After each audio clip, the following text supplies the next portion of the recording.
Mark. Hi, Gabby. In a moment, we're going to talk about Eubank Jr. against Benn Jr. I wish he was called Ben Jr. It'd make it so much easier, wouldn't it? Over the years, I have seen Eubank fight, actually. When I first worked at Sky were doing all the big fights, and I went to quite a few fights. And then I've met him quite a lot, actually, over the years, Chris Eubank, as I'm sure you have. He's an extraordinary character. Senior. Papa Eubank, yeah. Papa, I'm that old.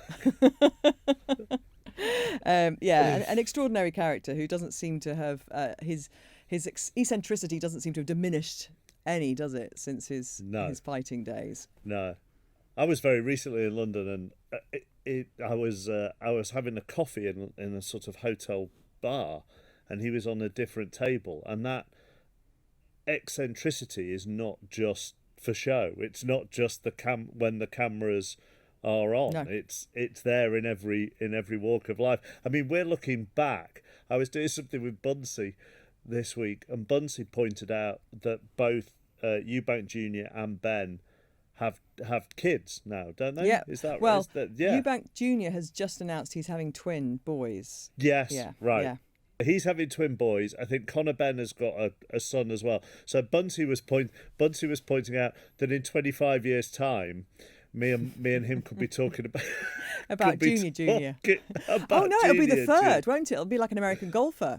He'll be Chris Eubank Yes, the absolutely. third. And maybe he will play golf. Maybe that by that point, Chris Eubank Sr.'s total disdain for what it seems at the moment is boxing in terms of the safety of the sport, we'll get into that, might persuade his grandson to play golf. Anyway, at the moment, the Eubank family are 3-0 up against the Benns after Eubank Jr. won that unanimous decision last spring in front of a sellout crowd at Tottenham Hotspur Stadium. So the Eubanks are up. The Benns will think it's their time, I'm sure. But what's interesting about this, actually, is that it's taking place here. We've discussed a lot on the podcast, haven't we, how the big fights go to Saudi Arabia. But these fights obviously happening in the UK, which is interesting. Oh yeah, and that gives a completely different feel to it. Obviously, the last one was at the Tottenham Hotspur Stadium as well, which is as we always say, is just a brilliant venue to host live sport. Actually, not just boxing, but when the NFL's there, it's great as well. So we will talk more about Eubank Jr. And Benn in a little while. I mean, there's no Premier League football this weekend, but it's a big international sporting weekend, isn't it? Both England's men's footballers, England's men's rugby union. I just passed players, the Serbia team on the way here. Actually, you? They're staying up in Marylebone, and passed. I hope it was them. They look like a football team wearing Serbian tracksuits. You just walked past a load of men in tracksuits, didn't you? I'm pretty sure it was the entourage around the Serbian football team. Haven't passed any All Blacks this morning. They always stay in Kensington, by the way, so I could go home a different way and pass them. England All Blacks at the Allianz is going to be fascinating, because it feels like this England team is really starting to motor now. And they've kept George Ford, your Sale number 10 at 10, which was the big debate all week. Yeah, and actually what I was going to do was I was actually just going to link Borthwick and Thomas Tuchel and how they seem to have a very similar philosophy at the moment, which is with their tens. A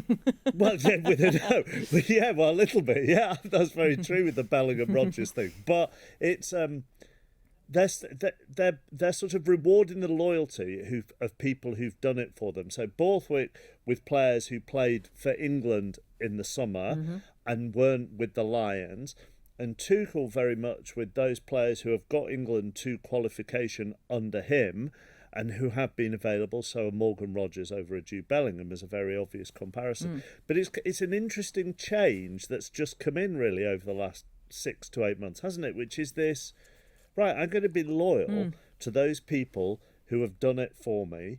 And then no matter who you are, whether you're a Lion, whether you play for Real Madrid, if you want your spot back in this team, you are going to have to earn it. And you're going to have to win that shirt off the person who continues owns it. winning without you in the starting lineup. What's the argument then to say that you will earn it back just because you have the reputation, So yeah, it is really interesting, and it's also with Tuchel.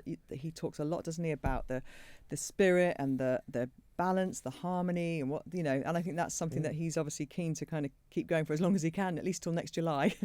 Yes, yeah. Then who cares after that for him, really? And for Borthwick, I think Ford said it. I heard him in an interview this morning, and in rugby, it's so clear that it's a 23-person game, isn't it? And those finishers that come off the bench are really important. It doesn't feel in rugby at all anymore that you are, you're not going. You're definitely going to get on, and you're definitely going to have an influence. And it's almost which nations have got the strongest bench. And it's a bit like the Premier League, isn't it? Who's got the strongest bench?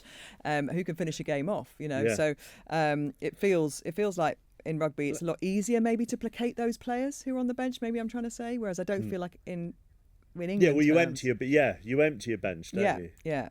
And they had a nice visit, didn't they? Emma Raducanu went down to give them some inspiration. Did some line-out training. I mean, yeah, fair enough.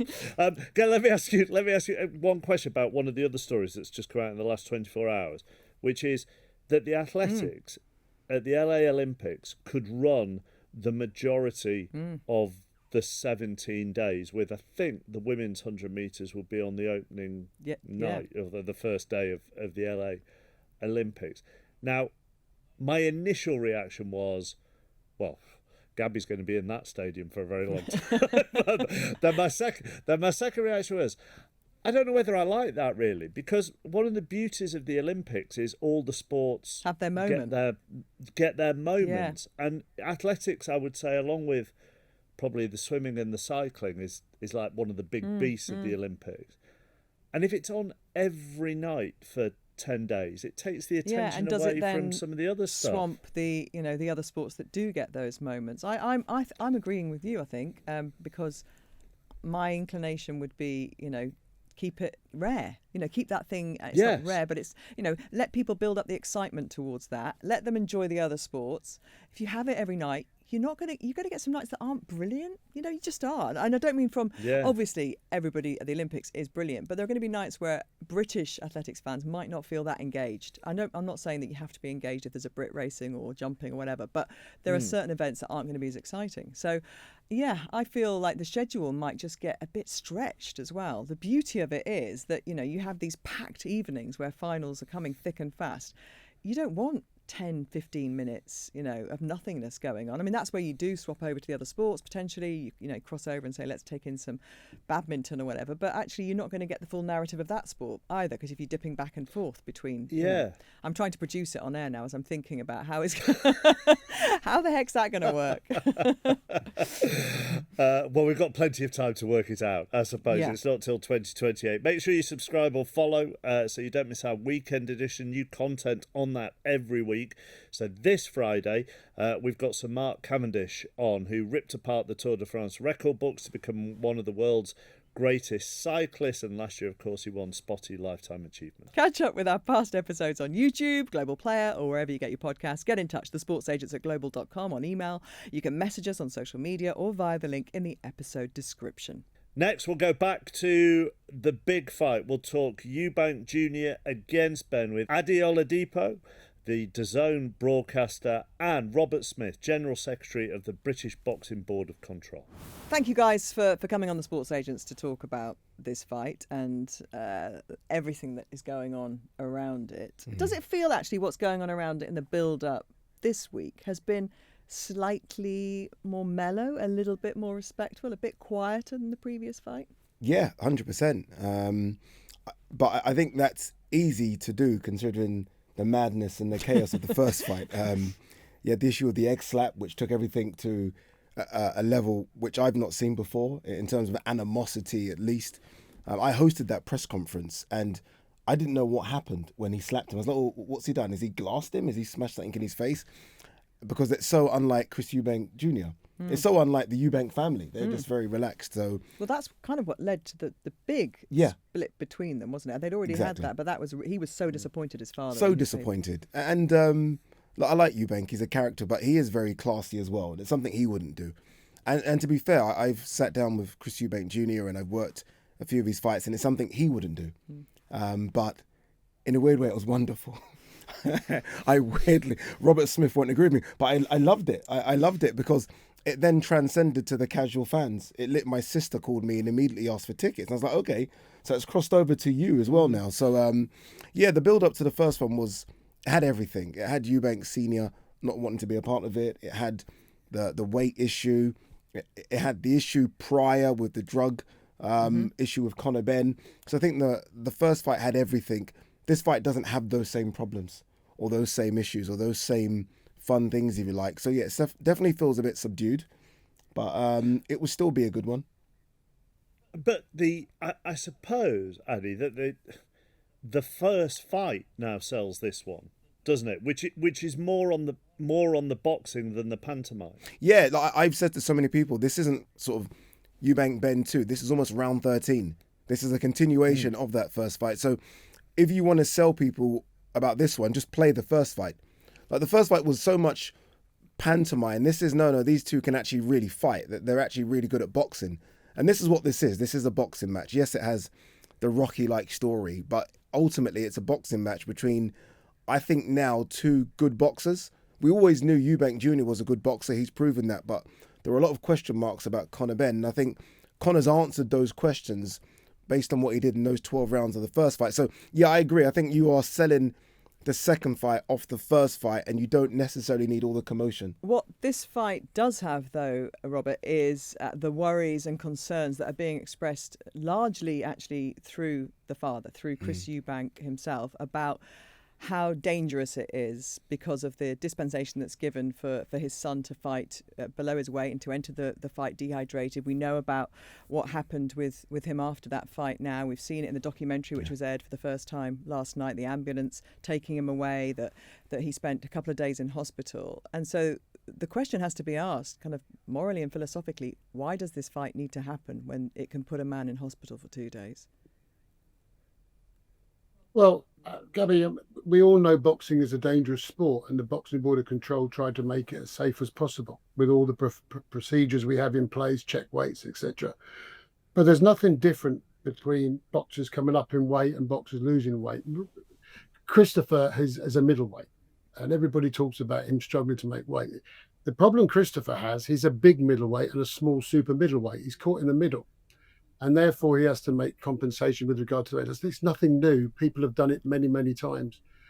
We do check weights on them. We're very satisfied with the check weights, etc. If he does things properly and his trainers do things properly, he'll be fine. But as we know, it was a tough fight last time, tougher than I think most people thought, and maybe what he thought as well. And going to hospital is a precautionary measure, and it's not unusual. This is what happens on a regular basis. But we heard he was touch and go. Hospital. He was touch and go in that ambulance. That's an emotional father speaking. If you speak to our doctors, etc., for the reports we had, it wasn't touch and go. He was dehydrated, as most boxers are after a contest. He was very tired in a very grueling contest. And we did the right thing by taking him to hospital to be rehydrated and to be checked by the doctors. And that's what we do. Are there more checks? You talk about, since time began or since boxing began, fighters go up in weight and down in weight. Do you have more checks in place for cutting weight than putting it on? Because that losing weight is more dangerous, I'm guessing. No, we have a check weight system with regard to any championship contest that takes place or any other contest we want to. So when a contest is announced, we check a weight, we do a weight on a boxer, and then leading up to that contest, each boxer is checked to make sure they're not dramatically losing weight, to try to make weight, etc. So the check weights have been done this week. We're all satisfied with everybody. We're happy they've done the job properly. As I say, they've got professional trainers with them, and they should know what they're doing. They know them better than we are. But we also, in these cases, with Christopher, for sure, he's been doing this for a long time. And we can go back on his previous check weights to make sure that he's not doing anything dramatic. And he's not. He's actually the same as he's done for the last fight and previous fights as well. As I say, everybody's making a big thing about the weight, but he's a middleweight. He's a big middleweight, and he's a middleweight. Wasn't when there he moves up, there's not a problem. You can, and obviously I heard Eddie Hearn talking earlier today, saying that actually Conor Benn, putting on weight, he felt that was more dangerous. But actually there is something a little bit different, isn't there? If I'm misunderstanding this, then please do correct me. That there is a special clause in this. He wasn't allowed to rehydrate, so he was dehydrating to get to his weight. But there's a special clause here that isn't always invoked in fights. No, this it's quite common actually to have a second day weigh-in. People call it rehydration, but it's a second day weigh-in. There's a sanctioning body called the International Boxing Federation as part of their rules. So it's not unusual. And they have a limit of £10. And so depending on the weight category, actually, it goes up the heavier you get. And I can say to you, as an ex-professional boxer and someone who's been in the business, anybody puts on more than £10 from the official weigh-in, you're just carrying excess luggage. And it's not doing you any good whatsoever. And last time we did the check weights, the second day weigh-in, they were both within that limit. There's not a problem. Chris made it very, very easily. And so we don't have a concern with that. And it's not unusual. It is quite common within the sport. It is common. He is correct, what Robert Smith says there. But there's almost this... Chris struggles at this stage. He's 36. Him coming down to 160 pounds. I mean, cutting weight for any fight is tough. But at 36, cutting weight to 160 pounds is very, very tough. It's not going to be easy for him to do. What you then want him to allow him to do, or at least allow him to be able to do, is then put on as much weight as possible. So if you've now struggled to make 160, okay, rehydrate to whatever you want because you've now depleted your body of everything. And I think the issue Chris Senior has is that isn't being allowed or afforded to his son. They've put this £10 cap. I think that's the issue that Chris has. Yes, Robert Smith is correct, but allow him to go beyond the 170. Allow him to go to wherever he wants to go to. Mm-hmm. And if it is excess luggage, so be it. It's his luggage to carry, exactly. So, Andy, how dangerous would that be the other way, though? In terms of what, Mark? Sorry. In terms of then the weight that he put on and his size. This is the issue. This is why there had to be some sort of, I guess, leeway for both in order to make this fight happen. Realistically, one's a 147 guy, a welterweight, one's a middleweight. How are we going to make this fight fair? Even on the night, you could see the size difference between Conor Benn and Chris Eubank Jr. Chris is so much bigger. So the only way you could do this is by saying, Chris, okay, you can't be super big. But there has to be a limit on it. So that's why they've done this. And that's why this is the only reason this fight could happen. If they allowed Chris to be as big as he wanted to be, I think people would see that this is wrong. And ultimately, Conor's too small. I think, Robert, there is a desperation to make this work because of their two surnames. You know, if this was, I don't know, Smith against Jones. Yeah, absolutely. I think for the first fight, for sure. I think for the second fight, possibly not, because the first fight was a better fight than I think anybody anticipated. So therefore, people want to see it again. But I think for the first fight, yeah, absolutely. I mean, I understand what Eddie's saying there, but this is not the first contest ever that's taken place where a boxer has moved up from welterweight, say, to middleweight, etc. I mean, I've been in the business a long, long time, unfortunately. I remember it very, very well. And we didn't have check weight procedures in those things. This is a private agreement between them all. And we're happy for that to happen. We're not part of it. That's what they want to do. And if it works for them. And to be honest with you, I think, as I say, we may disagree, but somebody puts on as much weight as they want to. As an ex-professional boxer, I can tell you that it's not very good walking into a ring when you're floating around with a load of liquid in you.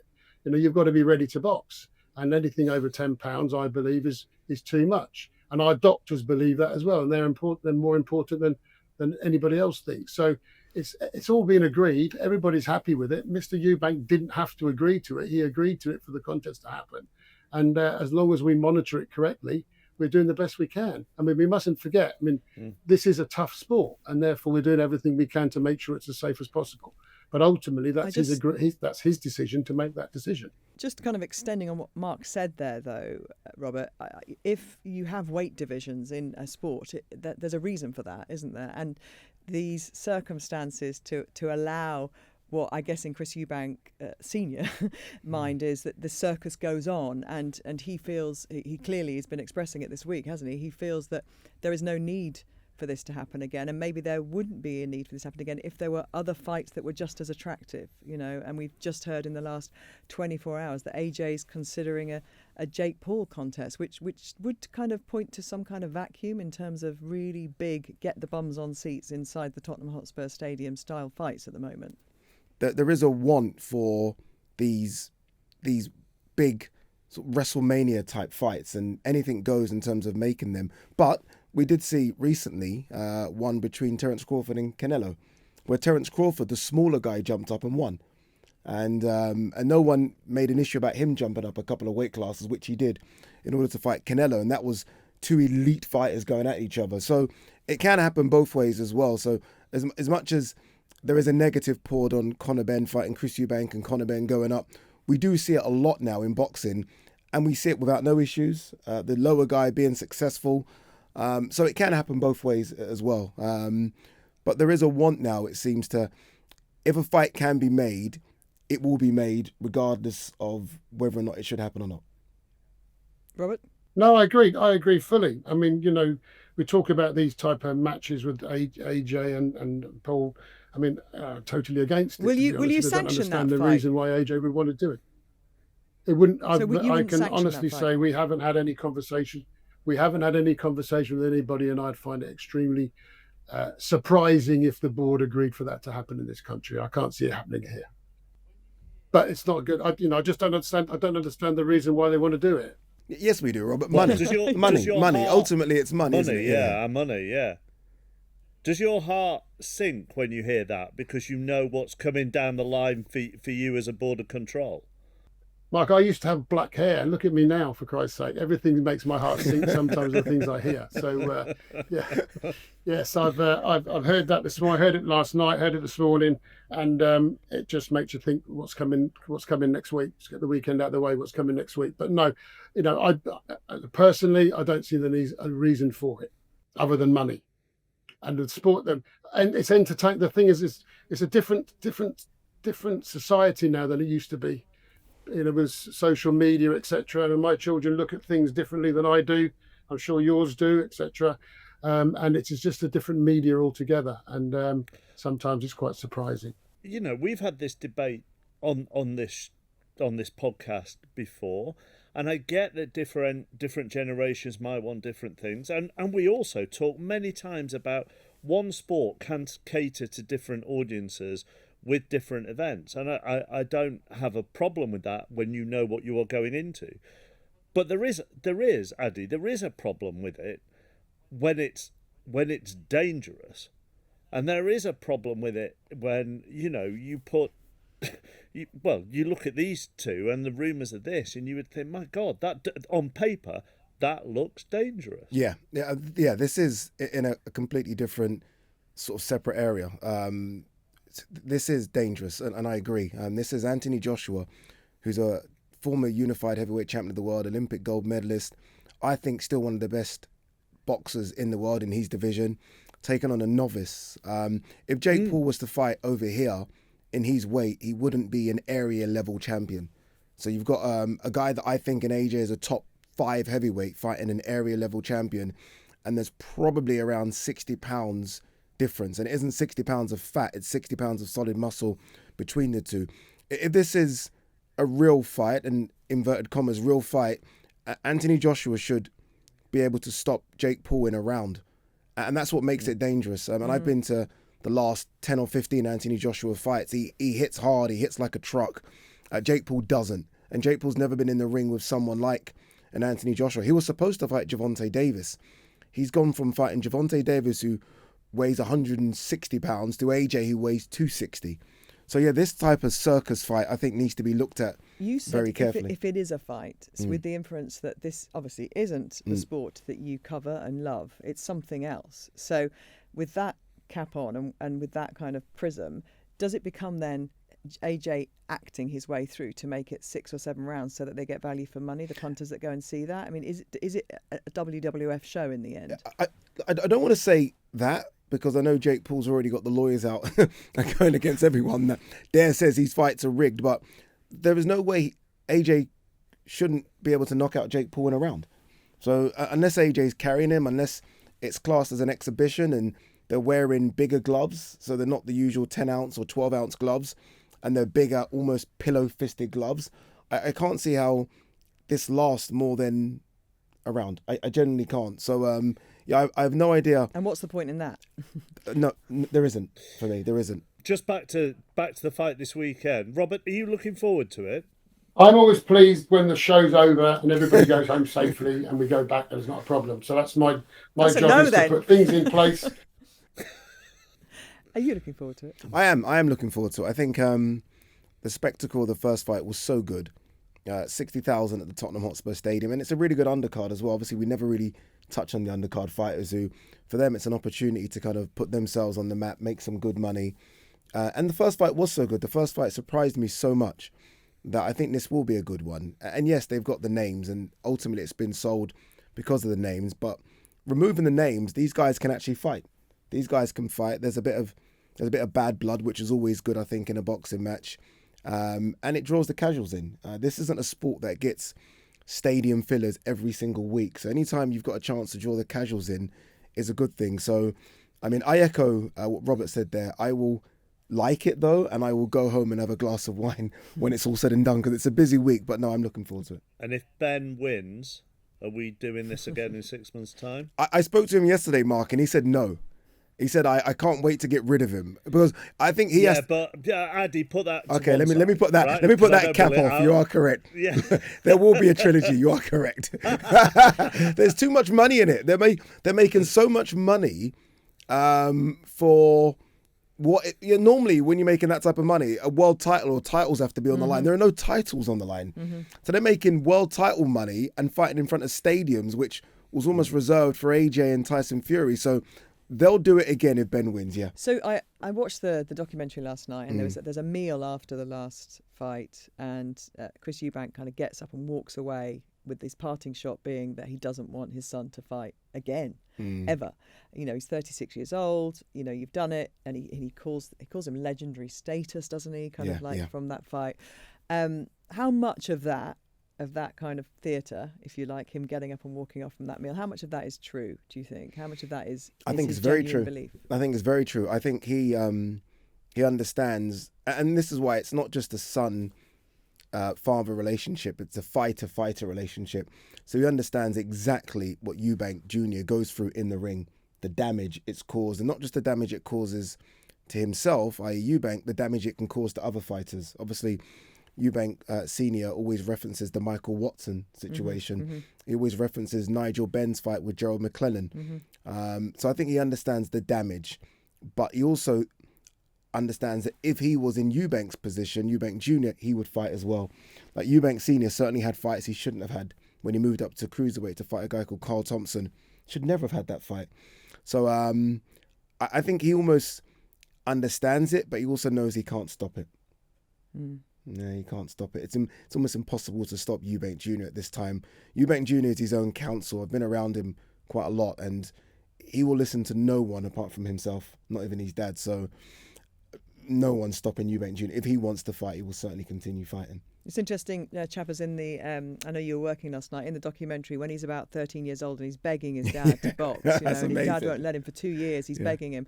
And he looks at the camera, Chris, at one point, and he says, this guy you'll know about this guy when he's older. He's going to be somebody you'll know about, but he says, but not in boxing. He doesn't want it to be boxing. And that's when he's like 14 years old. And he was adamant his son was going to, for him, boxing was a way out. And it almost looked like in his mind, it was a failure if his son had to also box. That's what you got from that. That it was almost like, I want him to do something, but not this brutal sport that I had to because go through. Boxing, like most sports in this country, really, but boxing more than most is a real working class sport.